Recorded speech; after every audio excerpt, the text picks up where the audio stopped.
Bonsoir, bonsoir tout le monde. Salut Illis, salut Ectelion, salut Brax, salut Ivan, salut l'infirmier, salut Scuf et Bloodraven. J'espère que vous allez bien ce soir. Moi ça va très bien, c'est lundi soir, c'est-à-dire que il y a eu le week-end pour se reposer, donc on est encore en forme. Très cool. Ce soir, quelque chose que je tenais à faire depuis longtemps, un portrait. Le premier épisode de portrait, il y en aura probablement d'autres. Et c'est quelque chose qui me trotte dans la tête depuis un moment de pouvoir présenter des personnalités via des interviews un peu plus longues, sans qu'on passe énormément de temps sur la méta ou parler du jeu. Moi, ce qui m'intéresse aussi, c'est de parler des gens qui composent le jeu organisé, qui composent la communauté du wargame. Et du coup, c'est pour ça que le format est un petit peu différent. Et donc, suite à cela, vous verrez qu'on interagira un petit peu moins que prévu avec le chat, puisque c'est un format plutôt d'interview, même si jamais il y a des questions pertinentes, on pourra éventuellement les poser, bien sûr, et y réagir. Mais c'est un format quand même qui est plus dédié à l'interview, à la présentation d'une personne. J'en profite avant de démarrer pour rappeler que j'ai ouvert un Ko-fi si jamais vous voulez me supporter la chaîne. Donc, s'il y a le lien juste là ou dans le Twitch, encore une fois, c'est purement bénévole, ça ne vous rapporte rien. Donc, ne le faites que si vous en avez envie et que si vous avez les moyens. Et puis, voilà. Donc, on va démarrer. Tu préfères Ko-fi ou Twitch, Evans? J'y ai répondu dans un post directement sur le Discord. Grosso modo, Ko-fi me rapporte beaucoup plus en termes de ratio. Ko-fi me rapporte 95% de ce que vous mettez. Twitch, c'est 60%. Mais Ko-fi ne vous rapporte rien à vous. Donc, bien évidemment, c'est à vous de choisir ce que vous voulez faire. Moi, j'ai rien à préférer, c'est vous qui voyez. Donc, sans plus attendre, et parce que je veux pas que ça traîne trop cette intro, puisque notre invité fait beaucoup de choses et à un temps limité, sans plus attendre, je vous demande d'accueillir avec enthousiasme Mathieu Manoué. Salut Mathieu, comment vas-tu? Hello Nicolas, hello tout le monde. Moi ça va bien, ça va bien. Pas mal d'activités comme tu l'as dit, mais tout va bien. Tout va bien. Oui, bah de toute façon, il n'y a pas, y a pas de jours creux pour toi, hein. Il y a que des jours pleins et des jours qui débordent. On va dire ça comme ça, oui, tout à fait. Ouais. Du coup, on va démarrer l'interview puisque je vais pas te demander 1000 questions puisqu'on a plein de questions structurées. Je vais juste refaire un petit peu évoquer le plan pour que tout le monde ait un petit peu l'idée de comment on va dérouler les questions. On va poser d'abord des questions générales, des questions sur la jeunesse et les débuts de Mathieu dans le Wargame. Puis on passera sur le jeu organisé. Ensuite, on parlera un petit peu de la FEC, puis du French Wargame Café.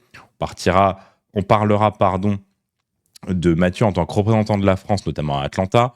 Et puis, on aura quelques questions un peu plus personnelles, les actualités, les envies du moment et quelques questions un peu plus fun. Donc, on démarre tout de suite. Et est-ce que, du coup, tu peux te présenter en 1 minute? On rentrera évidemment dans les détails par la suite, par d'autres questions. Moi, ma vie, mon œuvre, c'est ça. Alors rapidement, ouais, je m'appelle Manoué, Mathieu Bach de ma vraie vie, de mon vrai prénom et nom. Je viens d'Alsace. Ça fait une quinzaine d'années que je suis à Paris. Dans ma première vie, j'étais, et je suis d'ailleurs toujours, prof de physique-chimie pour les étudiants en première année de médecine. Donc en journée, j'essaye de les préparer à réussir un concours qui est un petit peu compliqué pour leur permettre de devenir médecin. Et dans ma vie un peu plus nocturne, je m'occupe, comme tu l'as dit juste avant, du French Wargame Café et de la fédération de Warhammer 40 000 et d'un certain nombre d'autres petites choses que je pense qu'on aura l'occasion de discuter ensemble. Tout à fait. Et donc, on va commencer par parler un petit peu de tes débuts. Donc, comment et à quel âge tu as commencé le Wargame? Est-ce que tu as quelqu'un qui t'a initié? Je pense que je suis quelqu'un qui a commencé très tardivement le Wargame, très tardivement. Je connaissais pas du tout le Warhammer avant la fin de mon doctorat. Donc ça veut dire que ça propulse à quoi 18 plus 8, 26, 27 ans. Donc c'est très tardif par rapport à beaucoup d'autres personnes. Et ça s'est fait de manière un peu originale, je sais pas, mais en tout cas, je jouais beaucoup aux jeux vidéo, à certains MMO, et un de mes amis m'a dit, Mathieu, ce serait peut-être bien que tu vois autre chose. Et je vais te montrer quelque chose avec des vraies figurines où tu rencontres des vrais humains. Et on est toujours dans l'univers futuriste parce que j'adorais ça. Et bah, il m'a fait découvrir le Wargame d'abord avec. On jouait dans ma prépa, dans la fac. Donc lui jouait garde impériale et moi j'avais acheté quelques Space Marines rapidement. Et on a commencé à jouer comme ça. Et après, je me suis dit, ah bah, c'est vraiment cool. On a continué, on a découvert les endroits où on pouvait jouer dans Paris. Et ça s'est propulsé à ce niveau-là. J'ai commencé très tardivement à découvrir l'ensemble de l'univers Warhammer dans sa globalité.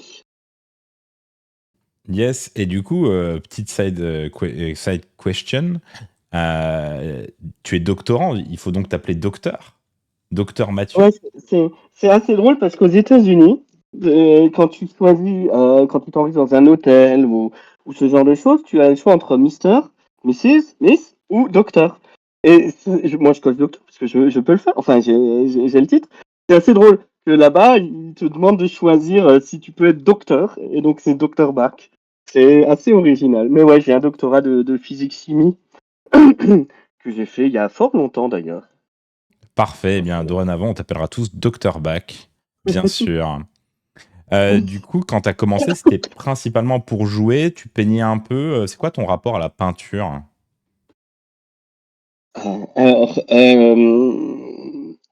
il est assez mauvais, simplement parce que c'est quelque chose sur le monde de la partie peinture de notre hobby.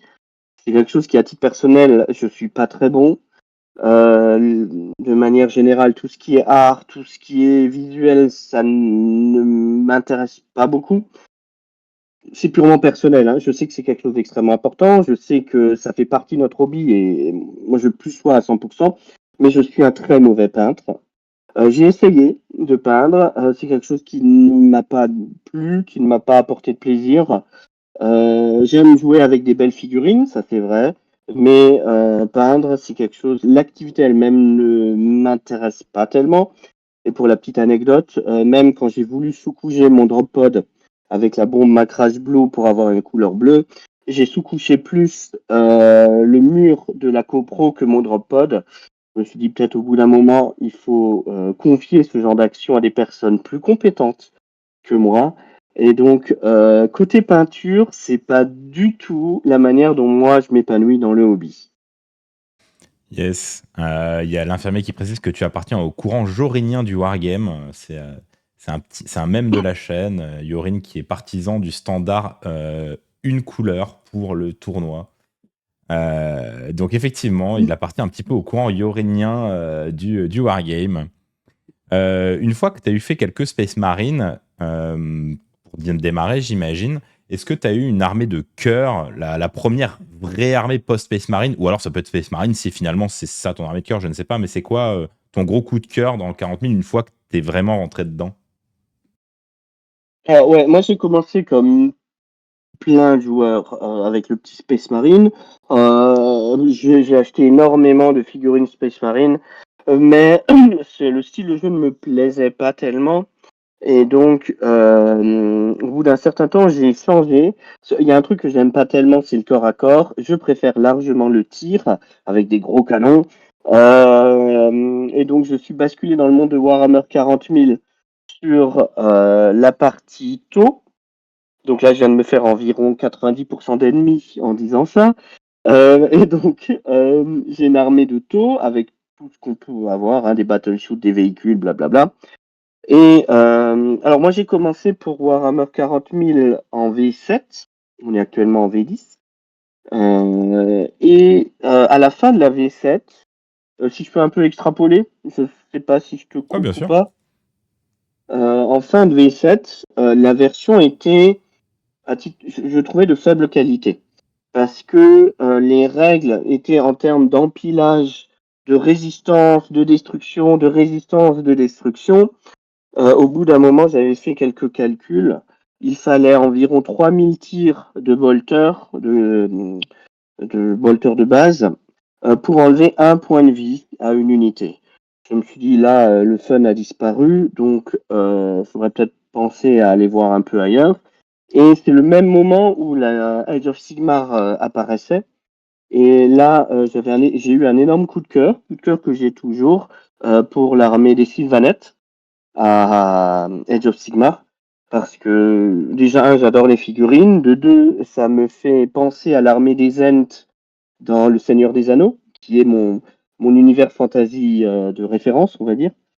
Et, donc j'ai deux armées de cœur aujourd'hui. Leto chez le Warhammer 40 000 et les armées Sylvanettes chez Age of Sigmar. Ah, tu vas voir que Sylvanet, tu te fais beaucoup plus d'amis que Tau en 40 000, je pense. Du coup, on va enchaîner un petit peu sur le jeu organisé. Comment est-ce que tu as commencé à la compétition? Dans quel système de jeu? Qu'est-ce qui t'a fait vraiment rentrer dedans? Est-ce que c'est des amis? Comment ça s'est passé? Euh, alors, moi, ce qui m'intéressait, quand on dit le hobby, souvent on pense à trois piliers. La peinture, la construction, la création, le fait de créer quelque chose qui nous plaît ou qui soit quelque chose que l'on estime représentatif d'un univers. Il y a le lore, avec l'ensemble du fluff, avec l'ensemble de l'histoire qui est absolument gigantesque, qui permet de nous plonger dans un univers de détente et en même temps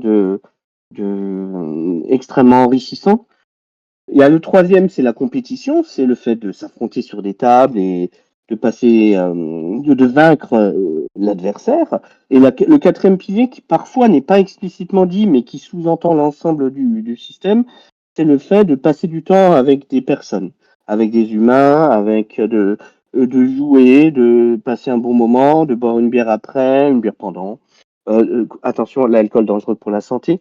De passer du bon temps avec les personnes. Et c'est sur cet aspect-là que moi, c'était mon leitmotiv, c'est comment je fais pour pouvoir rencontrer des personnes, passer un week-end, une journée d'un week-end, un week-end entier, d'abord à Paris et peut-être un peu plus généralement. Et c'est surtout ça qui m'a fait aller vers le jeu organisé, d'abord en tant que joueur, évidemment en tant que tout joueur qui découvre le truc, qui se prend une succession de défaites, puis il commence à faire une égalité, puis il commence à rencontrer des joueurs qui sont dans une équipe, avec qui on construit des liens, on se déplace petit à petit, etc. Mon entrée dans le jeu organisé, elle est vraiment sur l'angle passer des moments avec des personnes qui partagent le même hobby, échanger avec eux, discuter avec eux, se faire plaisir avec les rencontres humaines, quoi. Yes, et du coup, lorsque tu es allé en tournoi,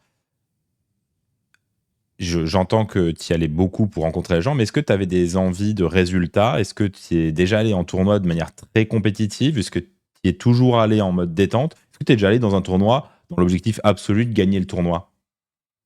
Alors en solo jamais. Ça n'a jamais été mon objectif et honnêtement j'ai rapidement arrêté de jouer en tournoi solo pour organiser des tournois solo. À titre personnel, je prends énormément de satisfaction à organiser des événements plus qu'à jouer ou qu'à gagner. Ça, j'ai très rapidement arrêté. Si on regarde mon palmarès, doit être ridiculement petit sur les tournois solo. Sur les tournois en équipe, c'était un peu différent parce que j'ai rejoint une équipe sur Paris. À l'époque, ça s'appelait la Mogwai, qui avait pour ambition d'atteindre un très grand niveau français. Et donc en équipe de 8, hein, ça fonctionne exactement comme à Age of Sigmar. Et là, par contre, quand tu es dans une équipe, tu as pour engagement moral de faire le plus possible pour l'équipe. Il faut jamais rien lâcher, faut toujours faire du mieux possible, etc.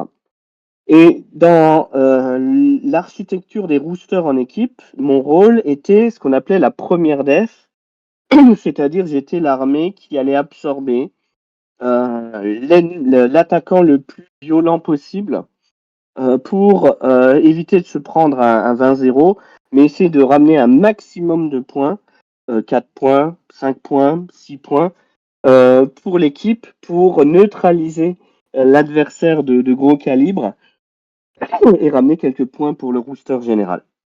Là, par contre, on a réussi à terminer deuxième d'une saison il y a quelques années à l'époque, puis on a pu avancer dans cette... Désolé, je suis un tout petit peu malade. On a pu avancer dans cette direction-là. Et mon rôle à ce moment-là, c'était vraiment d'être avec les copains pour libérer la matrice et faire enrager un peu l'adversaire. Normalement, je devais jamais gagner parce que je devais juste être le plot qui absorbe et qui permet de libérer les lignes matricielles. Mais à un moment, j'ai quand même réussi à mettre un 12-8, ce qui était très très bizarre. Mais voilà, la première def a fait son job, quoi. Ouais, tu Alors, prends j'utilise un l'équipe pour les. vocabulaire de compétition, enfin de compétition, un vocabulaire un petit peu précis. Si jamais si jamais tu veux que je. Non, mais ça va, là. Ils ont l'habitude. Hein. D'accord, très bien. Euh, du coup, en ce moment, c'est quoi tes envies de joueur? Est-ce que, je sais que tu as très très peu de temps, mais si tu avais un peu de temps, c'est quoi tes envies de joueur? Est-ce que tu aurais envie de jouer tranquille de temps en temps? Est-ce que tu aurais envie de jouer à 40 000? Est-ce que tu aurais envie de jouer à d'autres jeux, des jeux plus petits? C'est quoi tes envies en ce moment? J'en ai deux en tant que joueur. C'est de faire des initiations et des démonstrations de 40 000. Là, tu vas me dire, Mathieu, c'est pas tellement une envie de joueur. Ouais, enfin, si on est dans le jeu, c'est ce qui me fait plaisir aujourd'hui. C'est montrer le jeu, faire les premiers pas à des personnes qui découvrent la compétition, comme ce que moi j'étais par le passé. Ça, c'est à Warhammer 40 000. Et sur l'autre pan, c'est de faire du Spearhead à Age of Sigmar, parce que je trouve que le format est très plaisant. Il ne dure pas trop longtemps, il y a une certaine diversité, une certaine vitalité. Si je devais choisir aujourd'hui ce que j'aimerais faire en tant que jeu, ce serait ces deux choses-là. Ouais, mais je trouve que c'est très raccord avec aussi le peu de temps que tu as. Ça ressort un petit peu. Mm. C'est quoi ton meilleur souvenir de joueur? Oh. Euh, Ça, c'est une question compliquée. De joueur.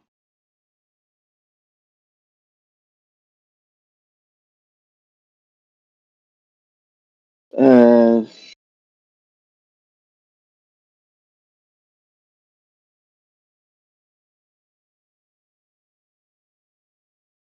c'est une vraie question. Là, je réfléchis et si j'ai une Ça réponse plus tard, marche. je te la dirai. Ok. Du coup, qu'est-ce qui t'a donné envie de passer du côté organisation? Comment ça s'est fait? C'est quoi le. Qu'est-ce qui t'a mis dans l'organisation? Comment ça se fait qu'un jour tu t'es dit bah, je vais organiser? C'est quoi l'élément déclencheur? Je pense que c'est le passé. Parce que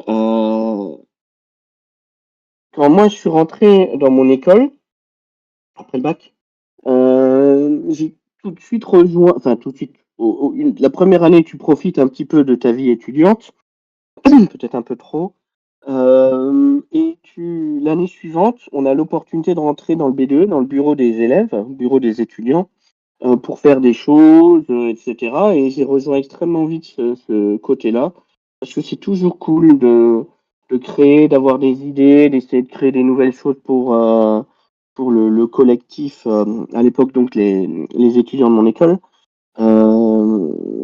Et j'ai pris beaucoup de plaisir pour faire ça. C'est quelque chose après qui m'a un peu suivi. J'ai toujours fait ce que je pouvais pour ce genre de collectif à tous les niveaux. Et après, quand j'avais fini mes études, j'ai retrouvé au sein du Warhammer le même matériau, on peut dire, c'est-à-dire des personnes qui se retrouvent pendant des événements. Et plus il y a d'événements, plus on se retrouve, plus on profite ensemble de notre hobby, plus on passe du bon temps et plus chacun peut s'épanouir. J'ai, j'ai toujours eu pour envie que tout le monde prenne du plaisir dans le week-end qui consacre au hobby, que ce soit par le fait de passer du bon temps, le fait de jouer les figurines qu'on a peint pendant un certain temps et que ça fait plaisir de les sortir, le fait de s'épanouir d'un point de vue d'accomplissement, d'un point de vue de compétition, gagner un tournoi, c'est quand même cool. C'est quand même une preuve de qu'on n'a pas travaillé, mais en tout cas qui a un certain mérite, je pense, à la personne qui gagne. En tout cas, ça permet de s'accomplir, je trouve. Et si on crée un écosystème qui permet à tout le monde de s'y retrouver, eh ben, ça fait plaisir à l'organisateur d'avoir réussi à faire ça. Et moi, je suis rentré par là, je pense, simplement je l'avais fait dans une autre vie, j'ai retrouvé les mêmes ingrédients, avec des personnes par contre beaucoup plus matures. Forcément, hein, c'est pas la même chose quand on est étudiant, avec d'autres ambitions, d'autres géographies, d'autres moyens financiers et organisationnels. Et je me suis dit, bah, allez, Et ça a commencé d'abord à Paris, puis ça s'est développé, et maintenant, ça prend l'ampleur que ça prend aujourd'hui, quoi. Ouais, tout à fait. Et du coup, c'est quoi le premier tournoi que tu as organisé? Est-ce que tu t'es senti tout de suite à l'aise ou est-ce que ça a pris du temps?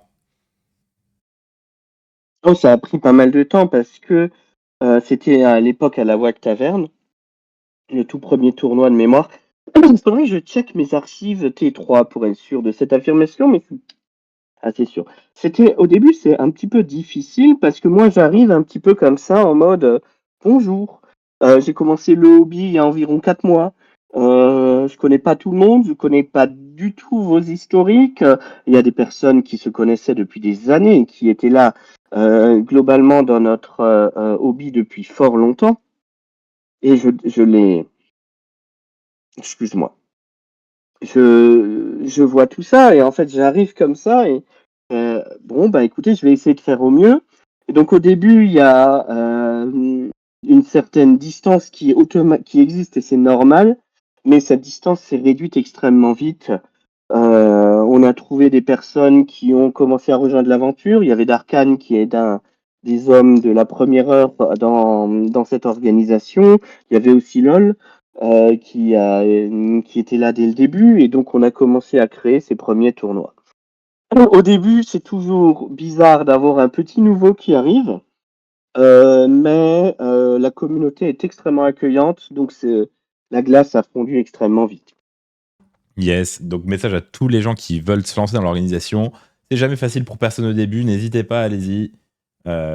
N'hésitez pas. Du coup, question opposée, enfin pas opposée, mais un peu complémentaire. C'est quoi le plus gros tournoi que tu as organisé? Et est-ce qu'il y a eu des challenges particuliers? Est-ce qu'il y a eu des belles réussites? Est-ce que tu as eu des échecs aussi? Pour le plus gros, Ouais. euh, alors, là, si on regarde au nombre d'humains, le plus gros, c'est le French War Game Day, 3. Euh, mais dans ce genre d'événement, il n'y a pas une personne qui organise, hein.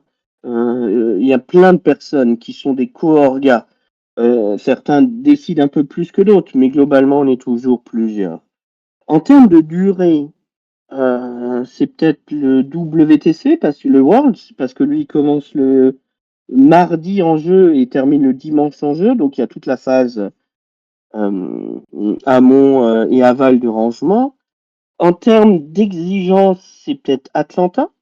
Alors, je ne suis pas l'organisateur principal, mais je fais partie du groupe des orgas. Donc, c'est plusieurs éclairages possibles par rapport au plus gros événement, si on devrait le qualifier. Donc, lequel tu préfères? Oh, moi, tu sais, je les aime tous. Il n'y a pas de sous-événement. Mais on reparlera de toute façon un petit peu d'Atlanta un peu plus tard. Donc on rentrera peut-être dans les détails un petit peu plus tard. C'est quoi ton meilleur souvenir en tant qu'organisateur si tu en as un? Et je pense que je sais que tu en as un. Oh non, pas forcément. Hein.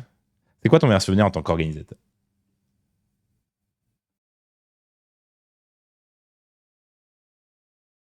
Euh, on peut en avoir plusieurs. Bien sûr. Alors, il y a. Après, c'est des souvenirs temporels courts qui durent peut-être 10 secondes, 20 secondes. Il y en a. Ils sont assez récents, je pense, parce que euh, organiser un tournoi de 30 joueurs, c'est important. Euh, mais en organiser un de plus grand avec plus de, d'impact, ça te marque davantage en fait. Donc si je regarde un petit peu ceux qui m'ont marqué, il y a eu le French Wargame D1, quand la lumière, tout au début, samedi à 9 h du matin à peu près, quand on a réussi à faire rentrer tous les personnes dans la salle où on avait une certaine inquiétude parce que gestion des flux, sécurité, être sûr que tout va bien, que quand tu as 1500 personnes à faire rentrer, c'est pas la même limonade que quand on a 30 au French Wargame Café. C'est pas la même chose. Donc, une fois que tu as réussi à faire tout ça, que tu es épuisé parce que la veille et l'avant-veille, tu as tout installé, t'as pas beaucoup dormi parce que tu es stressé, et que les personnes commencent à s'installer dans le palais des sports et que la lumière descend pour faire la musique d'introduction et qu'elle se rallume et qu'on voit toutes les 1500 personnes qui applaudissent et qui sont heureux d'être là, en fait, là, tu te dis, tout ce que tu as fait depuis des mois, ça aboutit à ça, quoi. Très marquant comme moment d'échange avec la communauté sur le fait d'avoir réussi à créer quelque chose où tout le monde est fier de ça. Le deuxième, j'en ai en tout trois. Hein. Le deuxième, c'est quand l'équipe de France de l'année dernière au Worlds, la dernière table, Kentel met un point sur les 20, et c'est le un point qui nous permet d'avoir la victoire, qui nous permet de devenir champion du monde. Et là, je pense que tout le monde est tombé en larmes de joie pour cette victoire tant attendue, tant travaillée par le collectif et par l'équipe de France pour remporter enfin la première étoile. Et le troisième, c'est un petit peu différent. C'est quand, à l'ouverture d'Atlanta, quand on a Atlanta, ils appellent les pays par ordre alphabétique. Et les joueurs de chaque délégation, un peu comme aux Jeux Olympiques, hein, ils se déplacent en direction de la tribune. Et nous, on leur donne des médailles commémoratives. Hein, je crois que j'en ai une là. Où on leur donne une petite médaille. Ah ouais, on verra si on arrive à faire un petit focus en souvenir. Et donc, on égrène les pays. Et là arrive la lettre F et la France. Et là, je vois toute la délégation française avec le maillot, les 50 personnes qui ont participé à l'aventure à peu près, avec le drapeau France sur les épaules de Gros Titi, qui viennent tous là et serrer la main aux organisateurs, à Game Workshop, aux arbitres, à moi-même. Et là, c'est un moment où on se dit, mais c'est trop beau de voir tout ça aux États-Unis avec le drapeau France, tous avec le même maillot, avec les mêmes couleurs, etc. Ça, je crois que c'est les trois moments forts qui m'ont marqué en organisateur de tournoi. Ouais, c'est vrai que c'est que des super moments. C'est vrai que ça marque beaucoup. Tu arbitres également pas mal. On te voit aussi en tant que coach. Au final, tu fais un peu de tout. C'est quoi ton rôle préféré entre joueur, organisateur, arbitre et coach? Mon rôle préféré, c'est Orga. Ensuite vient arbitre, ensuite coach et ensuite joueur. Ok. Hiérarchie.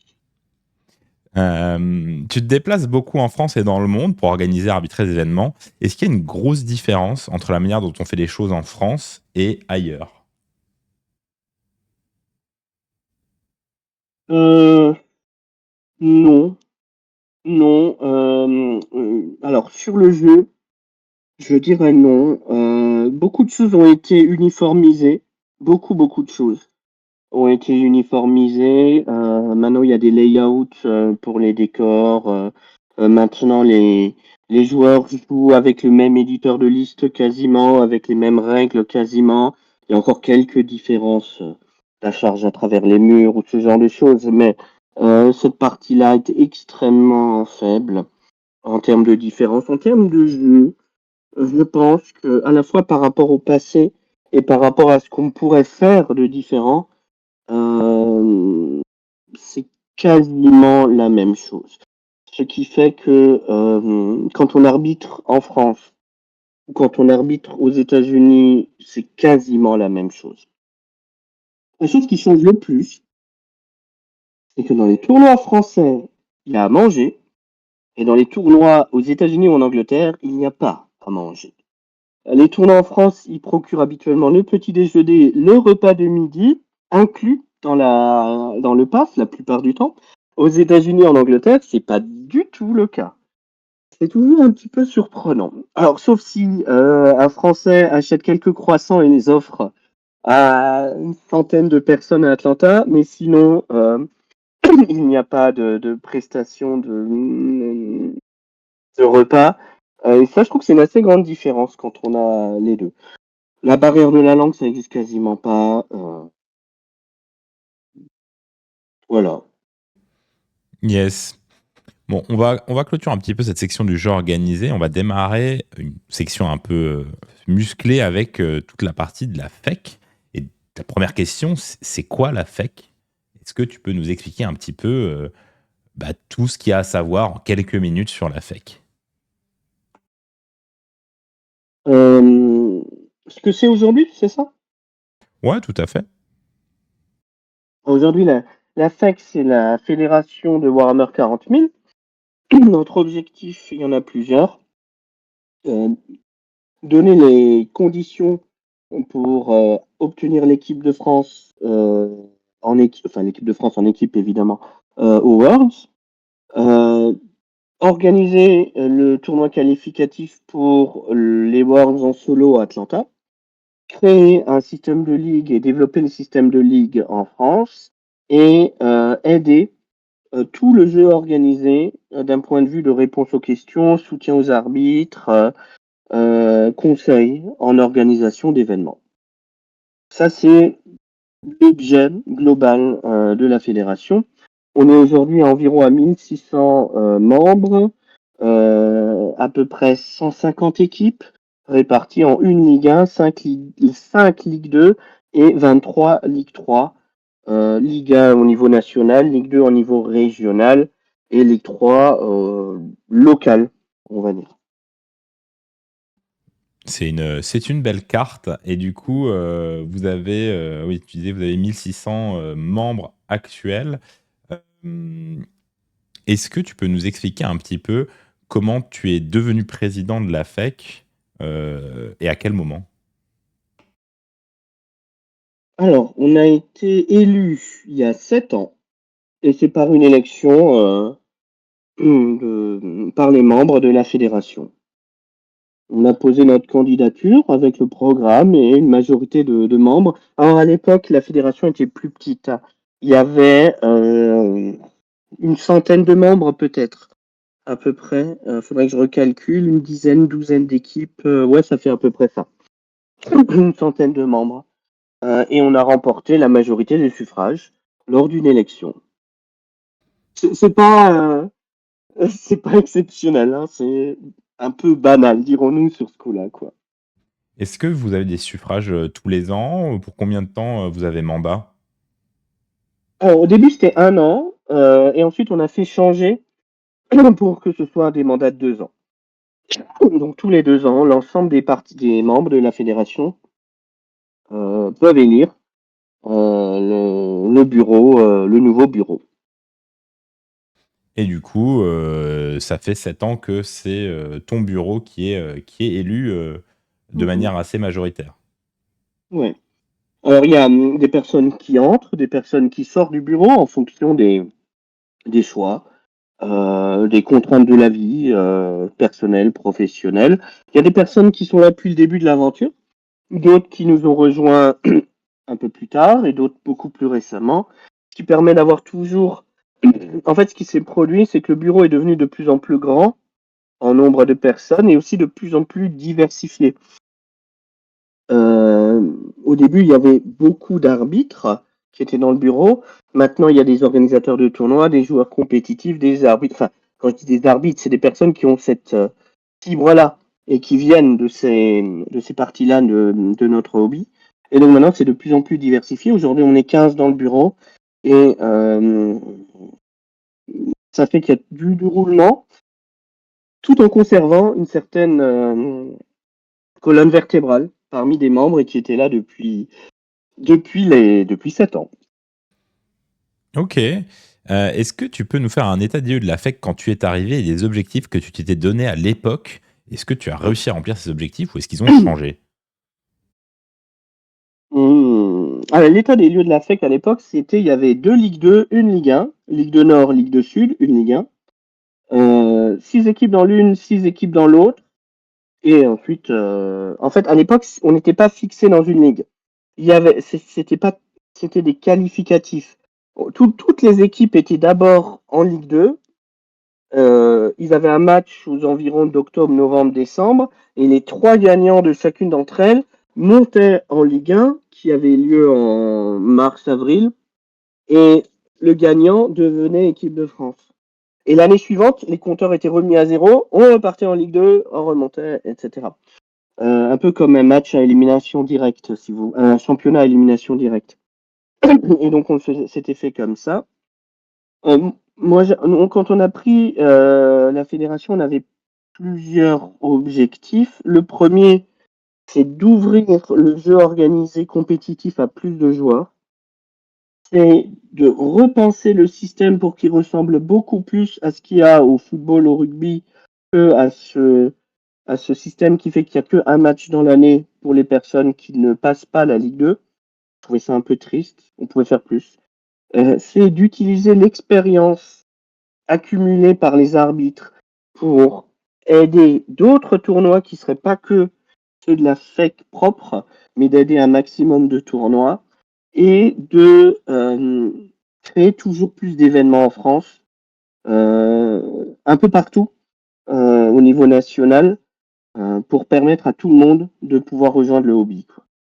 Je pense qu'on a assez bien réussi la plupart de ces points-là, mais c'est pas parce qu'on les a réussis qu'il faut qu'on s'endorme sur ça. Il faut toujours continuer à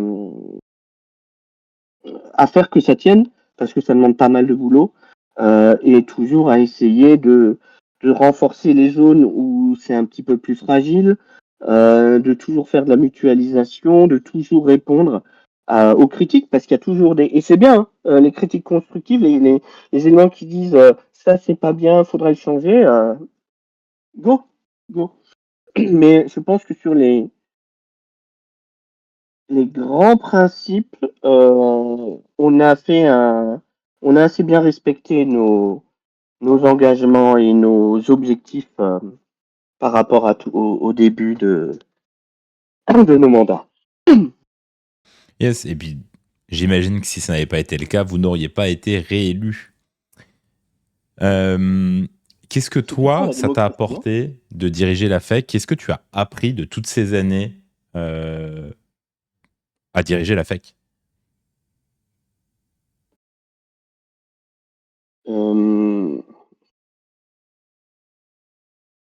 Je sais pas si on peut mettre. Je ne suis pas sûr qu'on puisse mettre le mot appris derrière ça.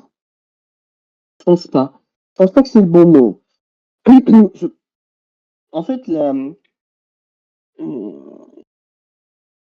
la FEC, ça c'est personnel, c'est ça comme question. Hein. Ouais. Pardon, j'ai toussé, j'ai pas entendu ta réponse, excuse-moi. Oui, oui. Ok. C'est pas sur la notion d'appris ou de compétences qu'on aurait pu, que je le qualifierais le mieux. Je pense que grâce à la FEC, et à ce qu'elle l'a fait, et ce qu'elle fait encore aujourd'hui. Mettre en relation les personnes, créer des événements, aider des événements, soutenir tout. Le joueur qui débute, le joueur compétitif, l'organisateur de tournois, l'arbitre local, bref, tout le monde, français et international. Je pense que j'ai rencontré les personnes qui sont les personnes auxquelles j'ai le plus de liens en tant qu'ami. C'est les personnes avec qui je passe beaucoup de temps, en dehors simplement de jouer aux figurines. C'est devenu les personnes les plus proches que j'ai dans le monde du Warhammer. Et je pense que si j'avais pas été à la FEC, j'aurais jamais rencontré toutes ces personnes-là, d'origine, de profils très différents, de milieux socio-professionnels très différents, de backgrounds extrêmement différents. Je pense que les amis dont je suis le plus proche viennent du monde du Warhammer aujourd'hui. Euh, je pense que j'aurais jamais rencontré tout ça si j'avais pas été à la FEC. C'est une super réponse. Enfin, moi, c'est toujours ce que je dis. J'ai démarré les tournois pour la compétitivité et plus j'avance, plus j'aime la communauté autour des tournois. Et c'est une réponse que j'adore. Est-ce que tu peux nous dire comment tu vois le futur de la FEC l'année prochaine, à 5 ans, plus loin, si c'est pas des choses qui sont secrètes, bien sûr. Oh, non, je pense pas que ce soit secret. Il y a deux choses. La première, c'est stabiliser ce qu'on fait, corriger les erreurs qu'il y a dans ce qu'on fait actuellement, toujours se remettre en question, ne jamais penser que quelque chose est acquis, ne jamais penser que quelque chose est dans le marbre bien, parfait. Non, on peut toujours faire mieux, on peut toujours s'améliorer. Et la communauté change, donc toujours être à l'écoute de celle-ci. Donc quand je dis ça, c'est les pôles qui fonctionnent qui ont suffisamment d'expérience pour être considérés comme pas nouveaux. Donc la ligue en équipe, le pôle arbitrage, etc.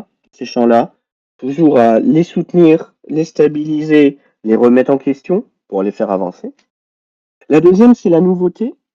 La nouveauté moyenne, c'est la ligue solo avec les Golden Tickets. Ça fait 2 ans qu'on le fait. Il faut qu'on continue à la faire grandir. Moi, j'ai un énorme enjeu sur cette ligue solo, c'est que je veux que ce soit pérenne.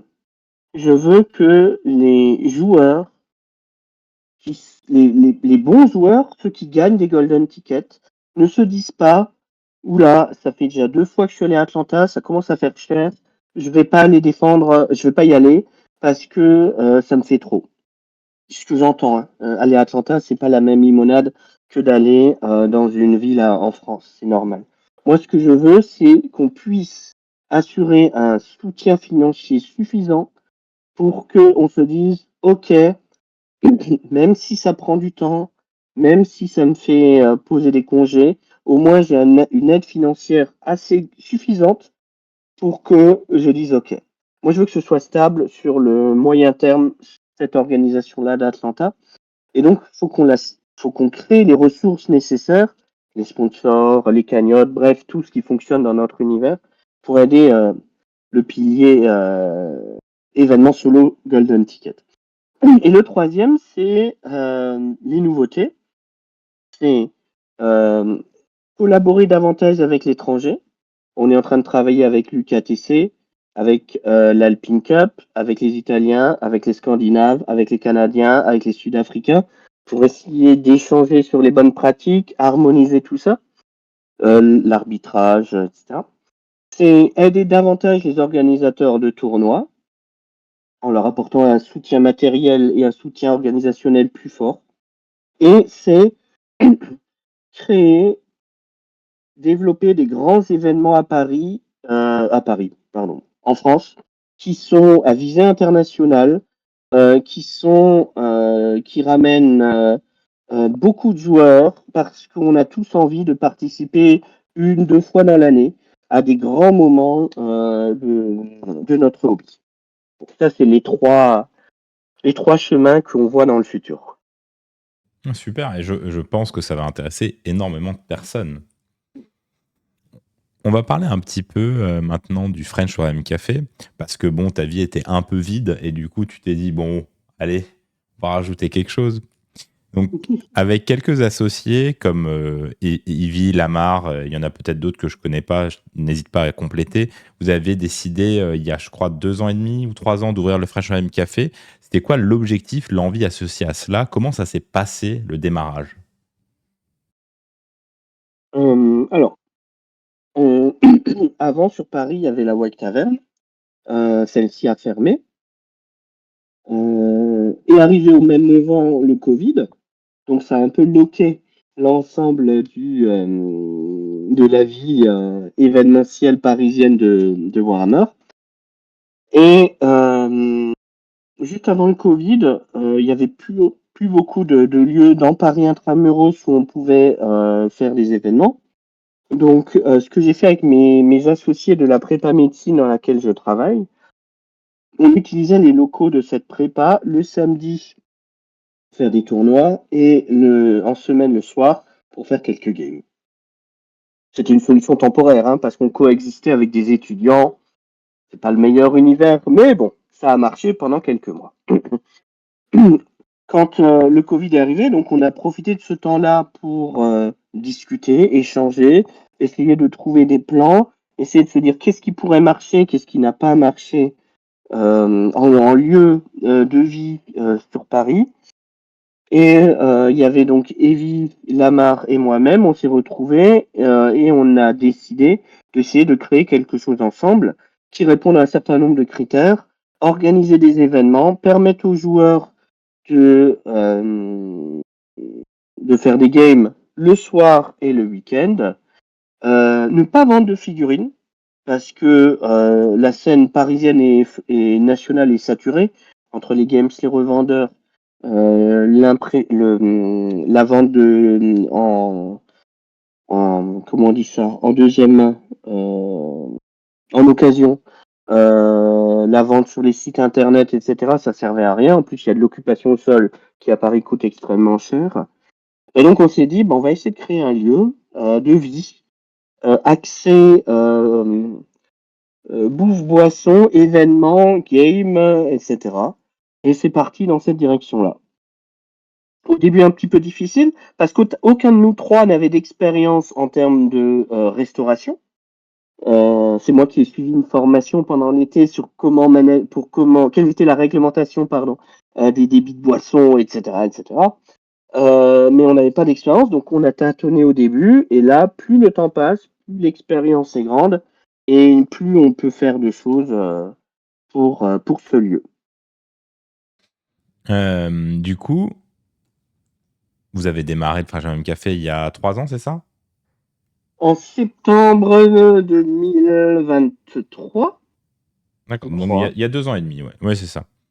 Est-ce que, au fur et à mesure de l'expérience du terrain, est-ce qu'il y a des choses que vous avez réalisées, des choses que vous pensiez être d'une certaine manière qui ont changé au fur et à mesure? Est-ce que vos objectifs, ils ont évolué dans le temps avec toute cette expérience de terrain? Euh, il y a deux choses. Il y a la première chose qui fonctionne classiquement parce qu'on sait faire. Les tables le soir, les joueurs viennent, réservent une table, jouent aux figurines. Les tournois, le week-end, avec les jeux divers et variés qui font vivre notre communauté. Là où on a beaucoup appris, c'est sur la partie prestation de nourriture et de boisson, parce qu'au début, on tâtonnait, hein, et on avait mal fait. Et donc là, oui, on va dire mal fait. Là maintenant, on stabilise, on apprend, on modifie encore pour faire toujours mieux sur l'offre de nourriture et de boisson. Et c'est aussi sur la diversité des choses qu'on peut faire. Au début, on faisait pas du tout d'initiation. Maintenant, on en fait. Au début, on ne faisait que très peu de soutien à la peinture. On en fait beaucoup plus maintenant. Les initiatives autour du hobby. Par exemple, il y a des associations qui viennent faire leur assemblée générale au French Wargame Café. Il y a des équipes qui viennent faire leur apéro d'équipe au French Wargame Café. Il y a tout ce monde qu'on crée autour qui lui prend de l'ampleur.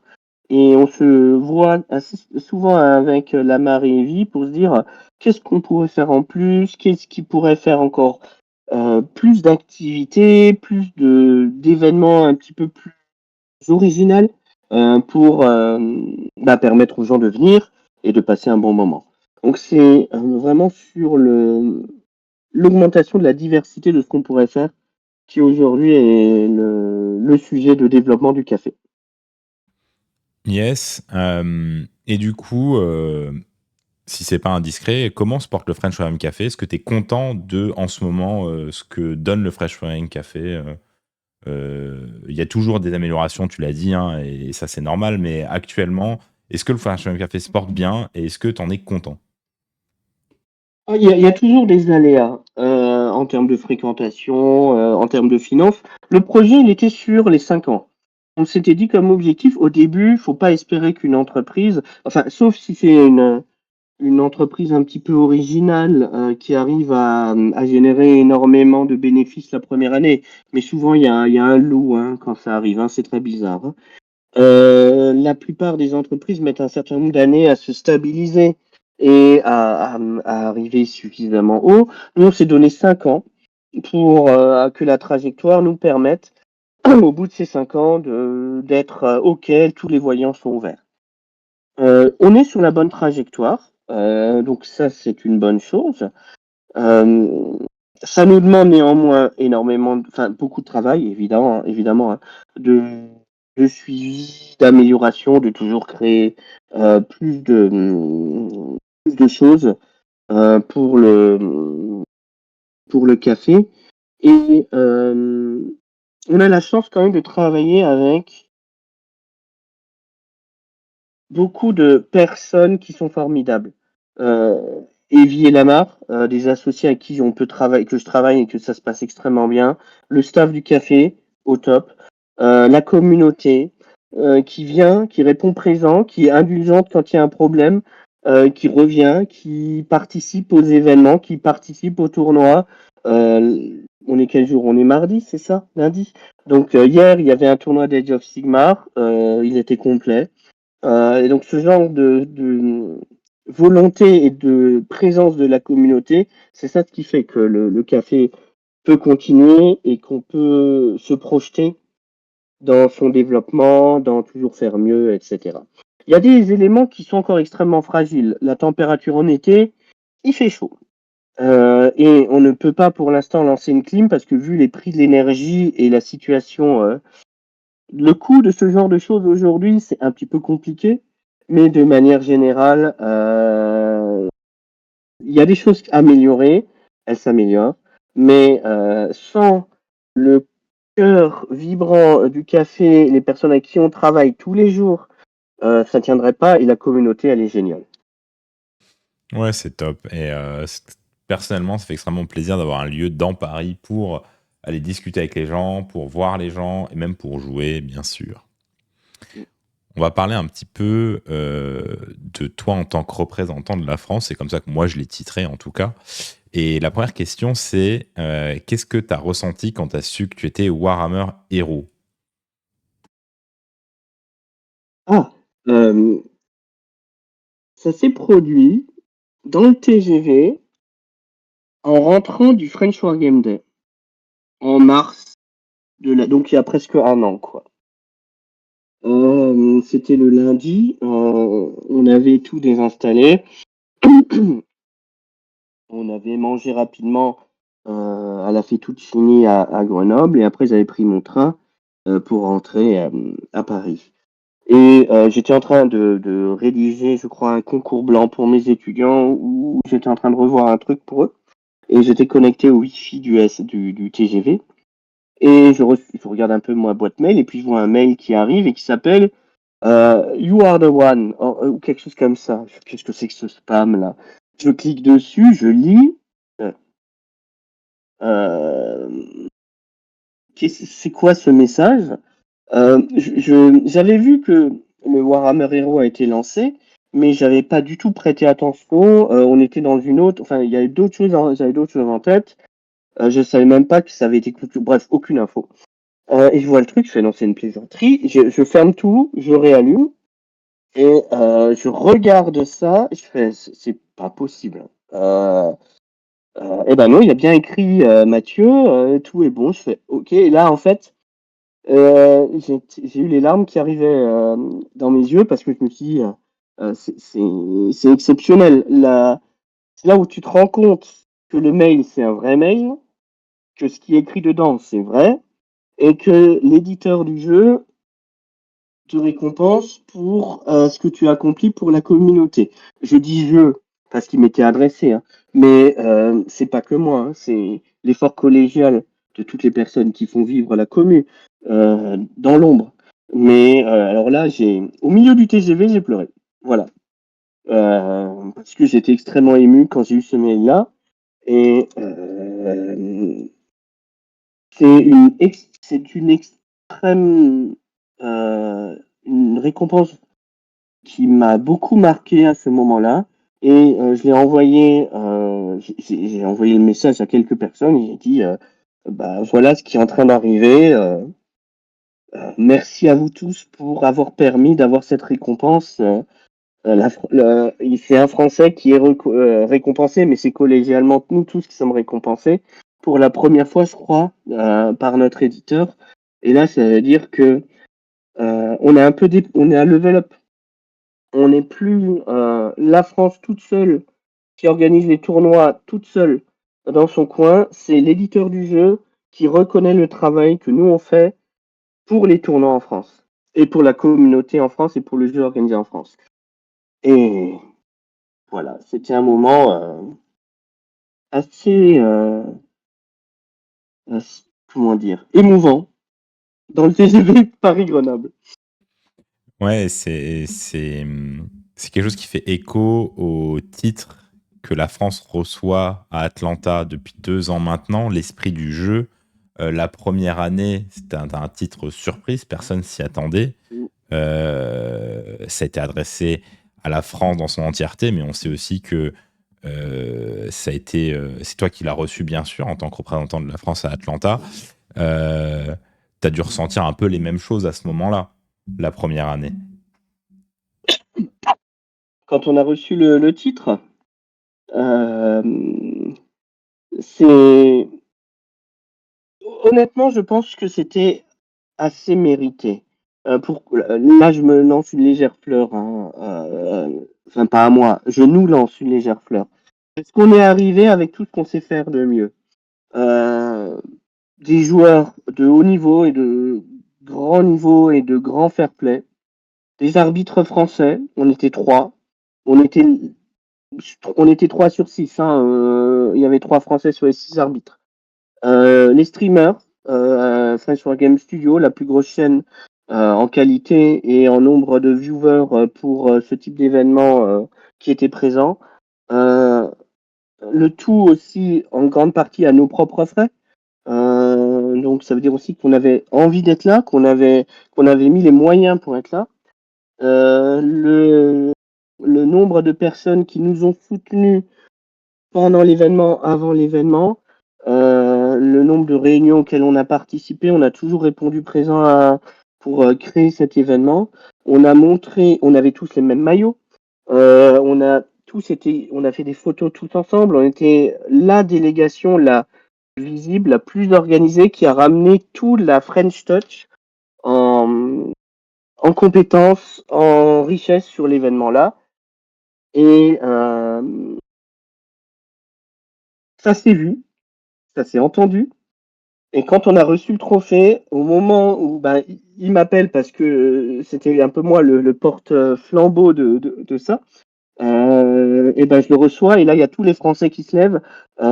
C'était un très très beau moment qui a montré aussi aux 40 ou 50 autres pays qu'est-ce que nous on sait faire chez nous, quoi. Ouais, et donc le but, il faut l'avoir aussi l'année prochaine encore, hein. C'est un des buts Mm. annuels et ça va pas être simple. Là, il y a eu le level up de cette année, il y a eu plein de nouveautés que tu as aussi introduit.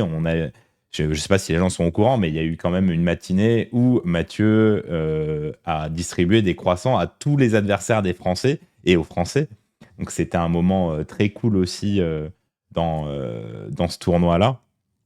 Et ça fait un certain temps que tu es la figure de pro du jeu organisé français pour Games Workshop. Est-ce que tu peux nous expliquer un peu comment c'est arrivé, comment ils ont pris contact avec toi, suite à quoi, et un peu comment ça se passe? Alors, la prise de contact, elle a été assez originale. Et le pourquoi, le pardon, Game Workshop a voulu développer. Attendez, pardon.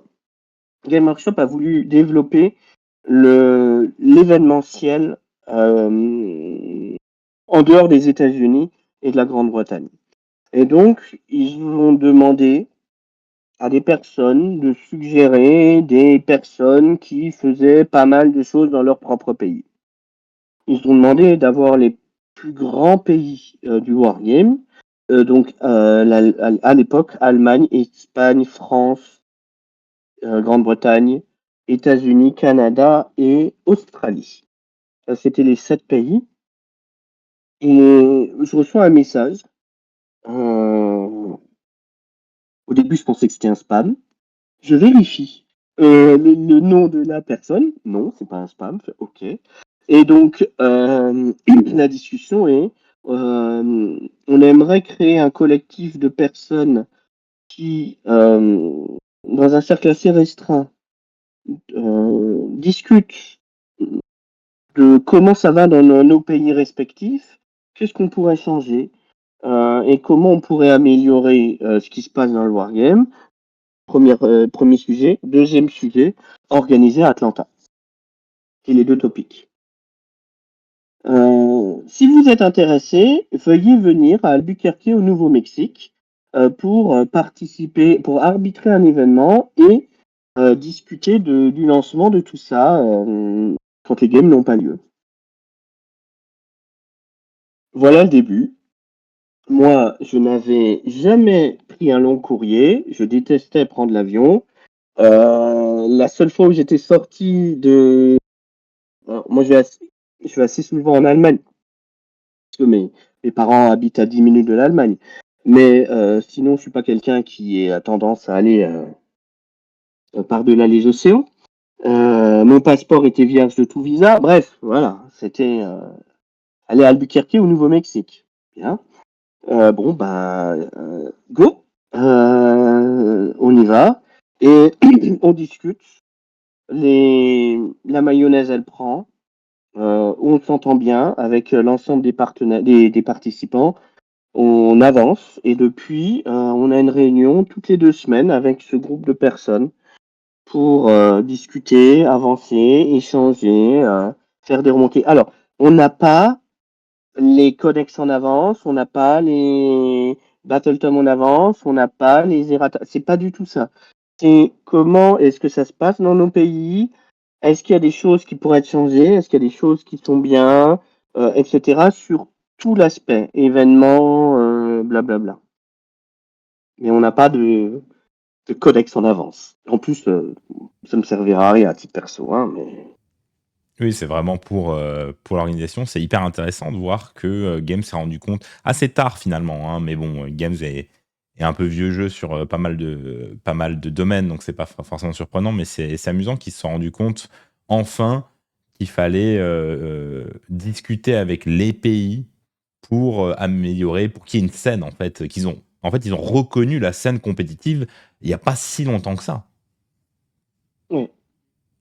C'est pas facile aussi pour eux parce que je pense que le joueur compétitif, ça ne représente qu'un très faible pourcentage de leurs clients par rapport à l'ensemble des personnes qui achètent des boîtes et des Battletomes et de la peinture chez Games. Le joueur compétitif, c'est assez faible. Le joueur très compétitif, ça va être encore plus faible.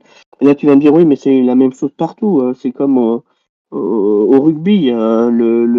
Les top players, ils sont très peu nombreux, par définition, par rapport à la masse de personnes qui jouent au ballon régulièrement, etc.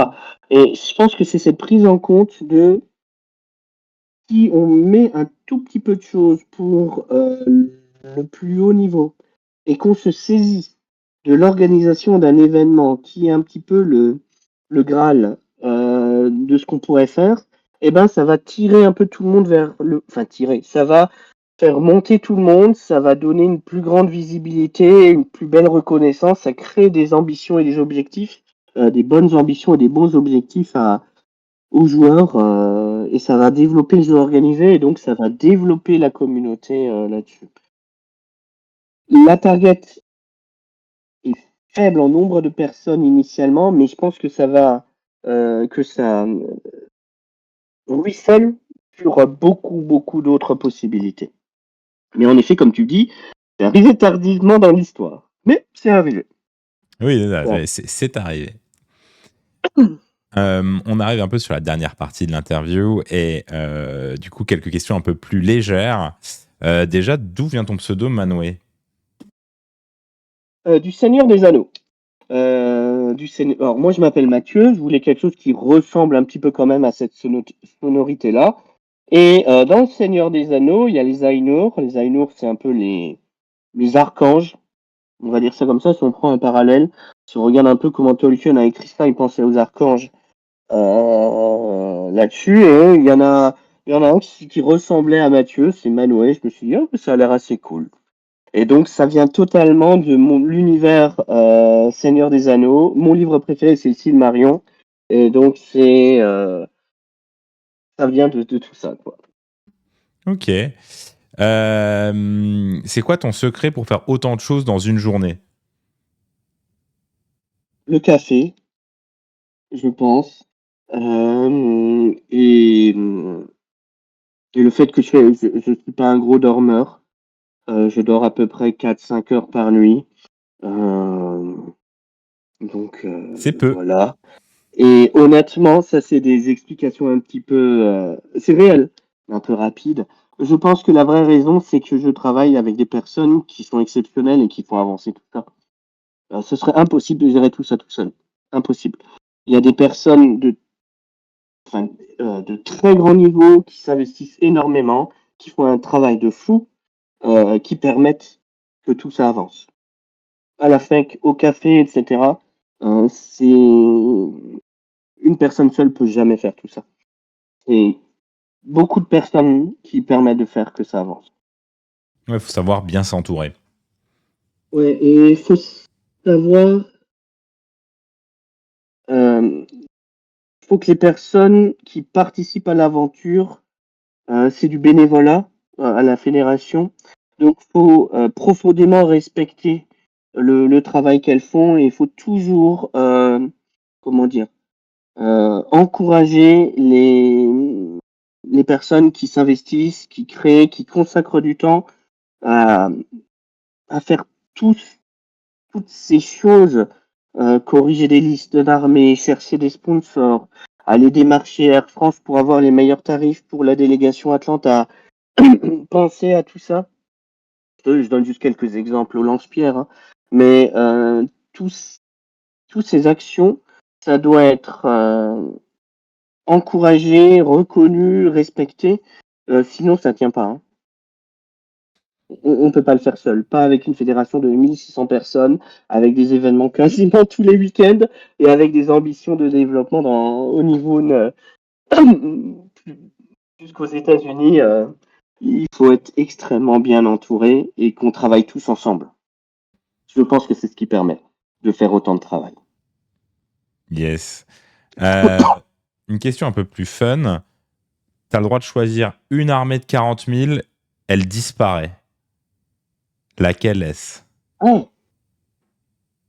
Disparaît totalement arbitrairement, sans aucune raison derrière. C'est la raison que tu veux, c'est comme tu veux, c'est j'en ai marre, j'ai pas envie de jouer contre, j'aime pas le lore, j'aime pas la tronche des figurines, comme tu veux.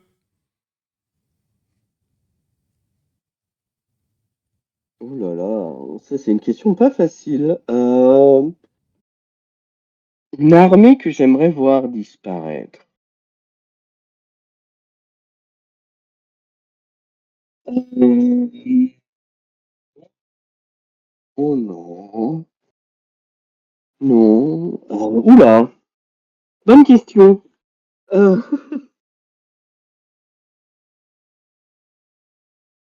je vais y réfléchir. Euh, Alors moi j'aime pas le corps à corps, mais non là je sais pas. Là tu me prends au dépourvu. Ouais.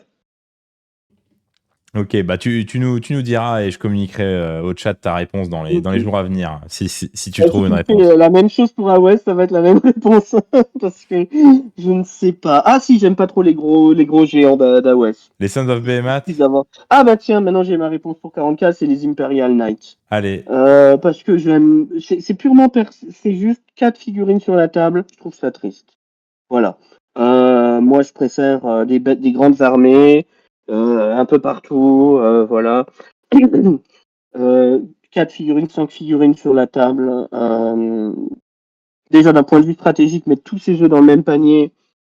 Si tu as un peu des chats, tu peux vite te retrouver à poil. Mais c'est juste pas drôle, quoi. Voilà. C'est purement arbitraire, hein. Je viens de me faire des amis instantanés, mais c'est purement arbitraire. Je préfère avoir plus de figurines que 3 ou 4. yes. Si tu devais choisir une armée sur 40 000 et tu peux plus que jouer peindre cette armée, est-ce que ça serait tôt ou est-ce que ça serait une autre armée? Oh, ce serait tôt, ouais.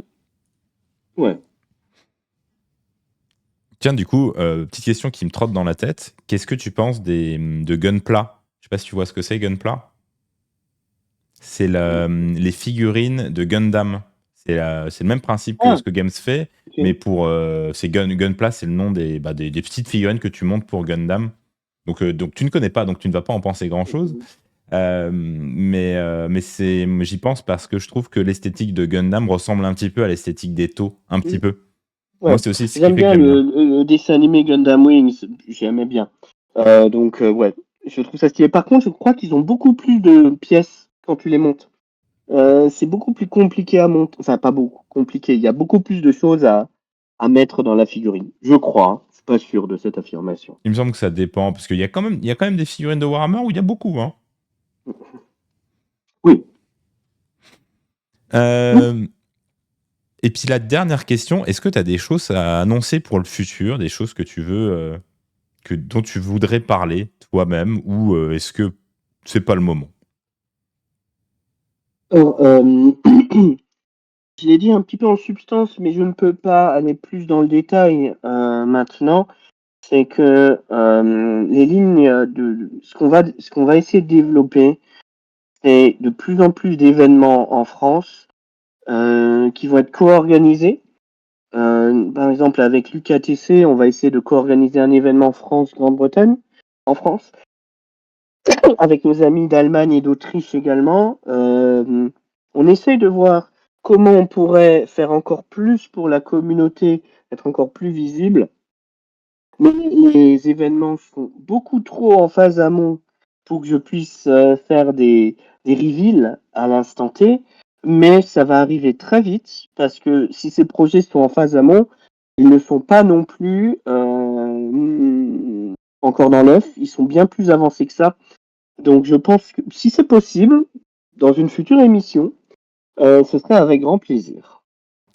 Très bien. Eh ben, en tout cas, un immense merci à toi, Mathieu, d'avoir pris le temps, un temps précieux, de venir sur le stream. Ça m'a fait énormément plaisir. J'y tenais beaucoup. J'espère que tu as passé un bon moment. Et Oui, si tu as très bon, quelques bah, petits mots, merci. juste à des choses à dire à qui que ce soit, n'hésite pas, c'est le moment. Et après, on se quittera. Euh, ouais, de manière générale, le hobby, c'est là pour nous faire plaisir. Passez tous un bon moment. Alors, des fois, ça peut vraiment mal se passer, hein. Quand les 4 plus sont tous échoués, on est tous dans cette situation-là. Mais sachez que on essaye tous de faire que ça se passe dans les meilleures conditions, de passer tous du bon temps. Alors, je pense que la plupart des personnes qui regardent ta chaîne sont déjà dans le jeu compétitif. Mais si on peut faire encore plus, encore mieux, n'hésitez surtout pas à nous le dire. Je pense que tous les organisateurs de tournois sont dans le même mood. On veut faire plaisir aux gens qui participent à nos événements. On veut qu'ils passent un bon moment, qu'ils reviennent l'année d'après. Et si le meilleur moyen de faire vivre la commu, c'est d'y participer. Donc, n'hésitez pas à y participer de la manière dont vous voulez, mais participez-y et faites-vous plaisir dans ce hobby de nos week-ends, de nos soirs, voire de nos journées. Et grand merci aussi à toi. Merci à toi, Nicolas, pour l'interview, pour tout ce que tu fais, pour le Twitch, mais aussi pour ce qu'on fait nous ensemble. Spired, par exemple, l'événement qu'on a organisé de manière générale pour tout ce que tu fais pour la commu. Donc ça, c'est un merci personnel que je t'adresse, en fait. Merci beaucoup, Mathieu. Et merci à tous les gens qui étaient là, merci à tous les viewers, tous les gens qui ont chatté, merci aux gens qui ont sub, bien sûr. On se voit mercredi soir pour Eevee Meta avec Andrea Gultar. D'ici là, portez-vous bien, faites-vous plaisir, jouez au jeu. Merci encore Manwë, bonne soirée et à mercredi. Ciao, ciao.